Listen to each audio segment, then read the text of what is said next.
From the unforgettable Dave Cockrum design to the swashbuckling heart of the X-Men in the pages of Chris Claremont and Company's comics, Nightcrawler has long been my favorite mutant. I remain elated by the opening sequence of Nightcrawler and X2 XMen United, and forever lament the character's general absence in the 90s animated series. As the character develops in comics, Kurt Wagner's Christianity becomes a more integral part of his story. Not quite as integral as, say, Daredevil's Catholicism or even Kamala Khan's Islamic faith, but certainly notable among the X-Men. Today I'll answer, what has Nightcrawler's religion looked like through comics history? Is there space for Nightcrawler's Christianity on Krakoa? What does this history tell us about what to expect in 2021's Way of X, the ongoing series starring Nightcrawler, and beyond in the Hickman era of X-Men? Hey everybody, and welcome to Krakin Krakoa number 181. I'm Dave Busing, founder and editor-in-chief of comicbookherald.com. If you like the Comic Book Herald YouTube channel, please consider liking, subscribing, sharing, and commenting. It all helps me out a great deal. You can find full X-Men reading orders, including character order for Nightcrawler on comicbookherald.com. Spoilers for some discussed comics throughout Nightcrawler history, as we pretty much go from his origins to today, will follow.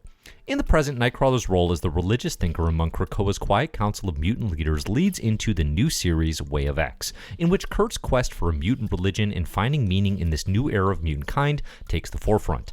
I find it interesting to contemplate how Kurt's Christianity has progressed through the decades, where it's led to, and what it means now for the Hickman era of X-Men comics. This is absolutely the focus of Way of X by writer Cy Spurrier with art by Bob Quinn, and it's going to be a very interesting conversation as Nightcrawler attempts to determine what a mutant religion specifically can look like in the Marvel-verse.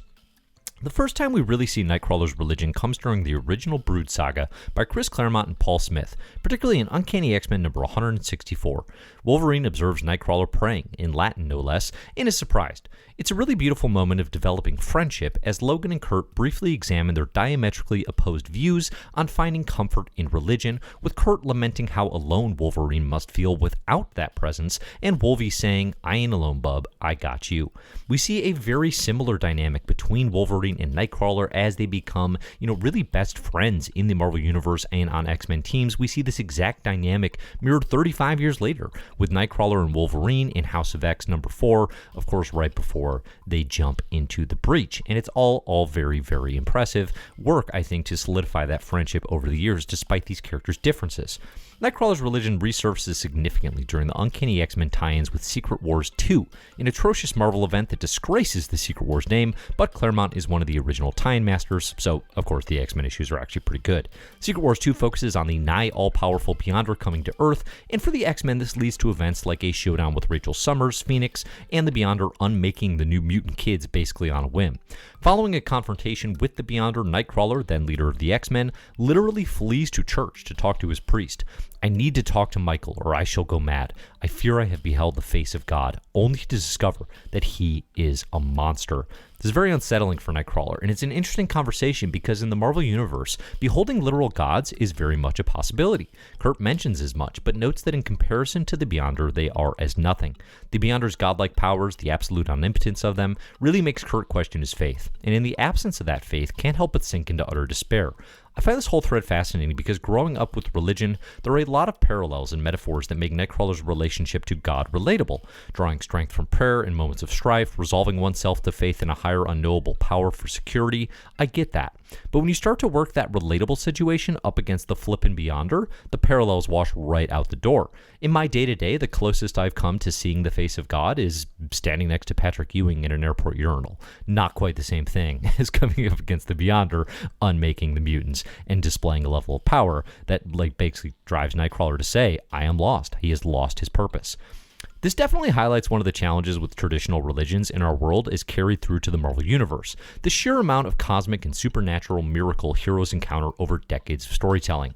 It makes me think of Daredevil in War of the Realms, quite literally transformed into a god, and then returning heavily to his Catholic guilt and roots in the pages of Chip Zdarsky written Daredevil shortly thereafter. Or of Reed Richards somewhat famously espousing a version of atheism or agnosticism to his children in the Matt Fraction written Fantastic Four, in a world where the Fantastic Four literally traveled to heaven to bring Ben Grimm back to life in the Mark Waid and Mike Ruingo run, right? There are contradictions in the Marvel Universe as characters try to determine, God and religion. Appropriately, the Beyonder really shakes up Nightcrawler.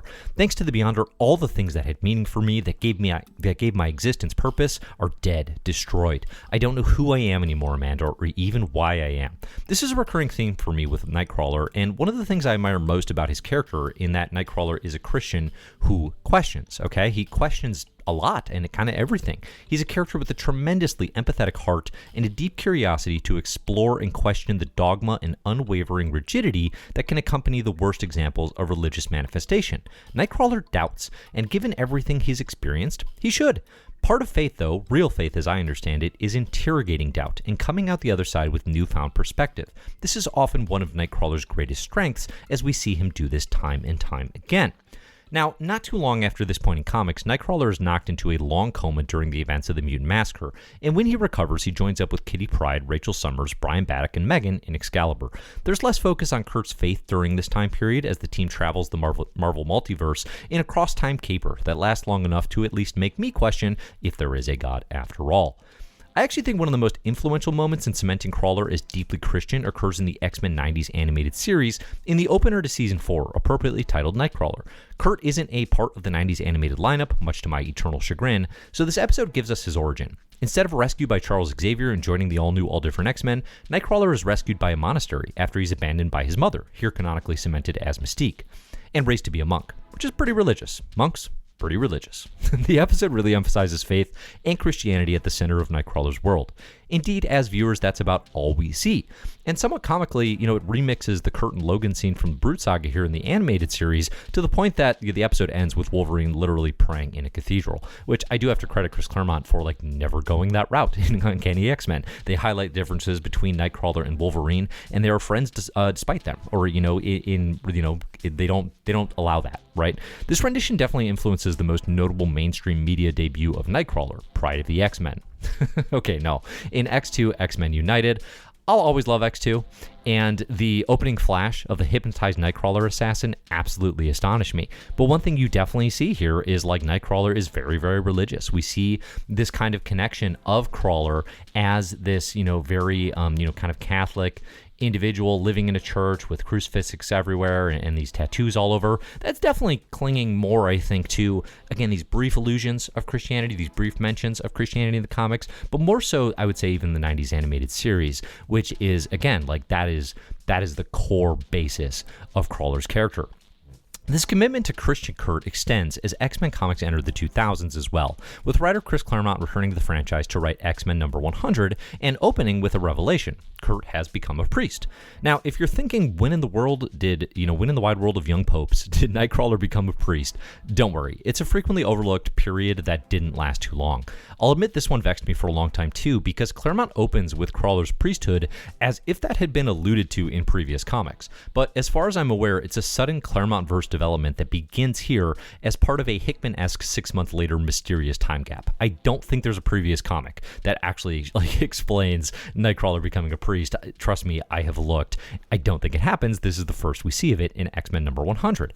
Now, Nightcrawler's serenity as a priest is quickly disturbed by Claremont's introduction of the Neo, aka X-Men theorists' favorite go-to reference.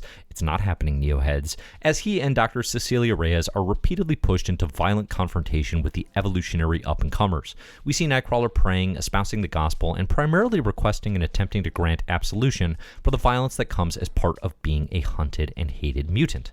Priest Crawler has limited appearances, and for my money, some of the most interesting come in the all-but-forgotten 4-issue 2001 Magic miniseries by Dan Abnett, Andy Lanning, and Liam Sharp. The mini comes after Amanda Sefton, Kurt's former romantic interest way back in the Claremont days of Uncanny X-Men, takes over as the new Magic, the ruler of Limbo, and brings in the new priest into a eldritch adventure through all the splinter realms of demons and chaos, as Crawler and Amanda confront Limbo, Nightmare, Mephisto, Dormammu, and a whole lot more. The mini doesn't dig too deeply into the question, but it's yet another example of Nightcrawler literally bearing witness to the hordes of hell in all sorts of variety, and just considering all the ways that would make one question or solidify, the truth that they feel, the veracity of their religion. Now, as for why we don't hear more about Nightcrawler's time as a priest, that's primarily because the most notable examples of story that occur during this period are during the Chuck Austen run of Uncanny X-Men. And if you're familiar with the Draco, when Chuck Austen tells us Nightcrawler's father is literally the demon Azrael and his mother is Mystique, you know this run is notoriously considered some of the worst Nightcrawler storytelling of all time. And they're not wrong. The Draco is a very, very bad X-Men comic. I'm not willing to label myself an Austen apologist, but as I've discussed on here, since I didn't experience this run in the moment, I definitely don't have the same widely accepted resentment and, hatred of this run that a lot of fans carry. And honestly, I'm regularly impressed, or at least surprised given the reputation, by Austen's attempts to have real conversations, attempts, mind you, that tackle real subject matters in the pages of X-Men. In Holy War, Austen opens with captions telling us more people have died in the name of religion than cancer, and we try to cure cancer, as he remarks, and is quite clearly wrestling with evil done in the name of religion throughout the story. These are heavy topics and not necessarily handled with overt kid gloves, which I think is to Austen's credit. He is trying to deal with some very, very heavy themes here in the pages of X-Men, which the metaphor often does extend to, sometimes successfully. Of course, then we come to the plot and the wheels fall off, or more accurately, the communion wafers explode. Stay with me here because we are about to go on a ride. In Holy War, aka Uncanny X-Men 423 and 424, the Church of Humanity, a violently anti-mutant religious sect, literally crucifies a number of mutants on the front lawn of the X-Mansion, including Jubilee and longtime Gen Xer Skin, who dies here. The grotesque murders are Austen's way of showcasing how scripture can be manipulated and interpreted to cause widespread pain, malice, and hate. Shortly after, Cyclops dresses Kurt down and shouts, "Are you brain dead?" Then Kurt mentions his priesthood. And the X-Men all wonder why they weren't invited to the ceremony. Kurt thinks they were, and it's revealed that Kurt's journey to priest was all an extremely elaborate hoax by the Church of Humanity, part of a plot to make Nightcrawler the Pope. I'll pause here to provide space for you to stop laughing before we continue, but seriously, they really wanted to make Nightcrawler the Pope. Why did the Church of Humanity want Pope Crawler, aside from the fact that those comics would have been incredible? Well, they planned to remove his image inducer during a Pope speech, revealing that instead of looking exactly like Jude Law in a Speedo, Kurt was devilishly blue, and this would convince Catholics the world over that the mutant Antichrist had infiltrated the church, driving mutant hatred crusades everywhere. Oh, and exploding communion wafers would explode priests all around the world to make it look like the rapture had happened and, we were entering Revelations, the biblical Revelations. It occurs to me, or it occurred to me while researching this, apparently Revelations is not a part of Catholicism to begin with, so I don't know that Chuck Austen was necessarily the most brushed up on his religious text here. It's a wild plan. That's not even the biggest problem with it to begin with, clearly. So yes, Priest Crawler is actually retconned to have never happened, which is kind of hilariously okay with Kurt because he was already kind of out on it because he couldn't give up temptations of the flesh anyway, which fair enough, go get some Kurt. And again, shortly thereafter, it's also revealed that Kurt's the son of a demon and Mystique. Plot insanity aside, I do find a lot of value in considering yet another example where Kurt placing his faith fully in God, literally to the point of an intended priesthood, is met with horror. To say Nightcrawler's faith has been challenged is an understatement. Nightcrawler's faith is especially interesting when you see the direct ways Christianity is twisted in X-Men alone. You have God Loves ManKills, and of course this Holy War story that I just discussed. Religion is and will always be a sensitive topic for many readers, and I continue to find Nightcrawler's positive, curious, and evolving relationship a benefit to the X-Men universe, because it opens it up to the kinds of epistemological and cosmological questions we're seeing tackled in Way of X. In the My Marvelous Year Reading Club, where we go through the history of Marvel Comics from its origins to today, I've definitely seen religious readers bristle at the portrayal of Christianity in the Claremont verse, most notably in God Loves ManKills, where evangelical preacher William Stryker manipulates his religious influence into an anti-mutant crusade. Despite his demonic appearance, despite everything he's seen, despite so many examples of religion gone bad, despite literal temptation from the devil himself, Mephisto, Nightcrawler consistently provides hope in the face of all this. Nightcrawler is definitely the positive argument for, sort of this faith and this absolute sort of unwavering ability to come back and connect to these sacred tenements that he has relied on all his life.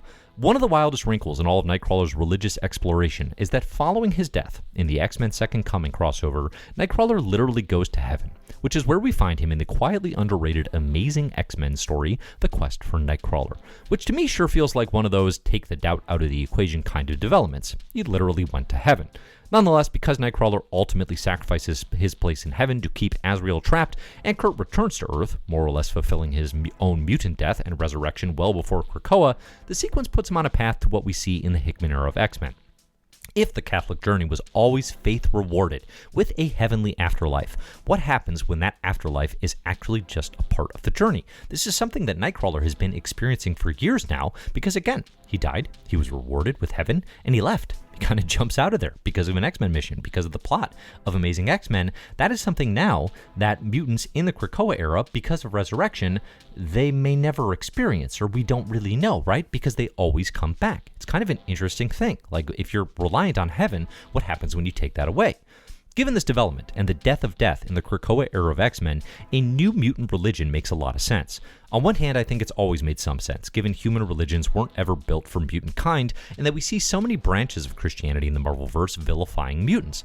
I don't think all mutants should just instantly reject their faith, particularly as it pertains to their human culture and heritage, but it's hard to look at a literal translation of known religions and see them fitting into the Marvelverse, without even a mention or hint about how those teachings apply to mutants, right? It is conveniently omitted from all of the sacred texts.